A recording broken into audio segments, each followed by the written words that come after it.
નમસ્કાર મિત્રો, વિડીયોમાં તમારું સ્વાગત છે। તો મિત્રો, અત્યારે હાલની ખૂબ જ મોટી અને દુઃખદ ખબર સામે આવી રહી છે। ત્યારે મિત્રો તમને જણાવી દઈએ કે સુપ્રીમ કોર્ટ અરવલ્લીની પર્વતમાળાને વ્યાખ્યાયિત કરવાના કેન્દ્ર સરકારના પ્રસ્તાવને સ્વીકારી લીધો છે, જેમાં 100 મીટરથી ઊંચી ટેકરીઓનો સમાવેશ થાય છે। તો મિત્રો, આ નિર્ણય ખાણકામ અને બાંધકામને નિયંત્રિત કરશે, પરંતુ પર્યાવરણવાદીઓએ તેના મર્યાદિત ઇકોલોજીકલ દૃષ્ટિકોણ અંગે ચિંતા વ્યક્ત કરી છે। જોકે મિત્રો, સુપ્રીમ કોર્ટે અરવલ્લી પર્વતમાળા અંગે કેન્દ્ર સરકારના પ્રસ્તાવને સ્વીકાર્યો ત્યારથી ઘણા લોકોએ વિરોધ વ્યક્ત કર્યો છે। તો મિત્રો, ખરેખર સુપ્રીમ કોર્ટે કેન્દ્ર સરકારના પ્રસ્તાવને સ્વીકાર્યો છે, જેમાં કહેવામાં આવ્યું હતું કે ફક્ત 100 મીટરની ઊંચી ટેકરીઓને જ અરવલ્લી પર્વતમાળાનો ભાગ ગણવામાં આવશે। લોકો હવે આને પર્યાવરણ માટે ખતરો માની રહ્યા છે।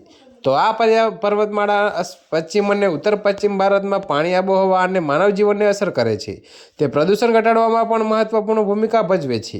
જોકે મિત્રો, અરવલ્લી પર્વતમાળામાં કોનો સમાવેશ થવો જોઈએ તે અંગે વિવાદ ચાલી રહ્યો છે। તો અરવલ્લી પર્વતમાળા માટે આગળ શું થવાની સંભાવના છે તે સમજીએ।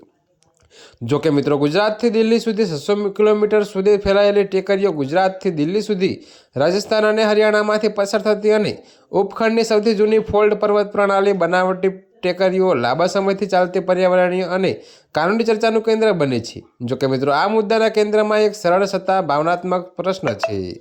ત્યારે મિત્રો, હાલ માટે આટલું જ। મળીશું નવી અપડેટ સાથે। અને જો તમને અમારા વિડીયો પસંદ આવતા હોય તો વિડીયોને લાઇક, કોમેન્ટ, શેર અને અમારી ચેનલને સબસ્ક્રાઈબ કરવાનું ભૂલતા નહીં મિત્રો।